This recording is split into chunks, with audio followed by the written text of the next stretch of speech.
फवाद किसको अप्रोच करेंगे नून लीग में, इरफान सिद्दीकी को या किसी और को? हम तो देखिए ना, सबसे बेहतर तो ये है कि चेयरमैन सेनेट और स्पीकर नेशनल असेंबली जो है वो उनके जरिए किया जाए, क्योंकि वो कस्टोडियन ऑफ द हाउस हैं और सबसे बड़ी जिम्मेदारी इन दोनों ओहदेदारों की है। बाकी रेस्ट वी विल सी।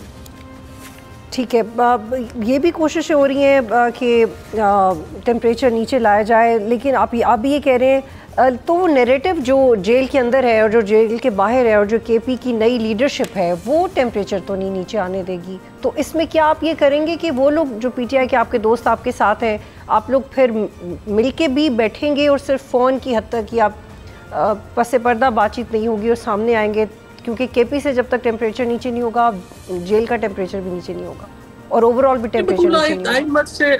आई मत से अभी तक तो सुहेल आफरीदी ने बड़ी जिम्मेदारी का सबूत दिया है, डिस्पाइट द फैक्ट कि उनके साथ वफाकी हुकूमत ने बड़ी ज्यादती की, और लेकिन उन्होंने डायलॉग की बात की है, उन्होंने तमाम पार्टीज की आल पार्टीज कॉन्फ्रेंस बुलाई है। अभी तक उन्होंने बड़ी जिम्मेदारी के साथ चीज़ें आगे बढ़ाई हैं और हुकूमत का काम है उसको रेसिप्रोकेट करे। और वहाँ पे जो लोकल अमीर मुकाम साहब हैं उन्होंने तो खैर उसको बड़ा अच्छा किया, बट आई थिंक शहबाज शरीफ साहब भी फ़ोन किया और चीज़ें आगे उन्होंने बढ़ाई।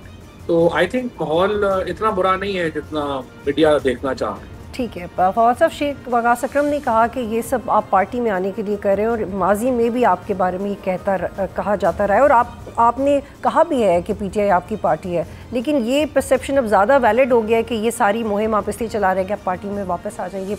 शेख साहब कह रहे हैं पार्टी है ही हमारी, वकास अकरम की तो नहीं है ना। वकास अकरम तो कोई 8 महीने हुए हैं, ये पार्टी तो बनाई हमने।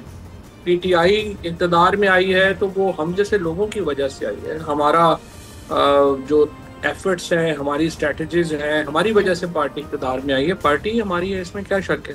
हम पार्टी में पीटीआई में हैं और इसीलिए अगर हम पीटीआई छोड़ देते हो तो हम आज इस सिस्टम में वजीर हो जाते। क्या सब्सक्राइब करें और बेल दबाएं ताकि कोई खबर रह न जाए।